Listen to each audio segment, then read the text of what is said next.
وزیراعظم کے معاون خصوصی برائے امور خارجہ سید طارق فاطمی نے امریکی کانگریس کے ریپبلکن اور ڈیموکریٹک رہنماؤں سے ملاقاتیں کیں، جس میں پاک امریکہ تعلقات، دو طرفہ تعاون اور معاشی تعلقات کے حوالے سے تفصیلی بات چیت کی گئی۔ معاون خصوصی نے امریکی رہنماؤں کو حکومتی پالیسیوں خصوصاً معاشی ترجیحات کے حوالے سے بریف کیا۔ طارق فاطمی نے باور کرایا کہ پاک امریکہ تعلقات میں مزید وسعت خصوصاً معاشی تعلقات کے فروغ کے خواہاں ہیں۔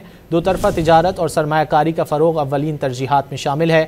ملاقاتوں میں علاقائی اور بین الاقوامی معاملات پر بھی گفتگو کی گئی۔ وزیراعظم کے معاون خصوصی برائے امور خارجہ سید طارق فاطمی نے امریکی کانگریس کے ریپبلکن اور ڈیموکریٹک رہنماؤں سے ملاقاتیں کیں، جس میں پاک امریکہ تعلقات، دو طرفہ تعاون اور معاشی تعلقات کے حوالے سے تفصیلی بات چیت کی گئی۔ معاون خصوصی نے امریکی رہنماؤں کو حکومتی پالیسیوں خصوصاً معاشی ترجیحات کے حوالے سے بریف کیا۔ طارق فاطمی نے باور کرایا کہ پاک امریکہ تعلقات میں مزید وسعت خصوصاً معاشی تعلقات کے فروغ کے خواہاں ہیں۔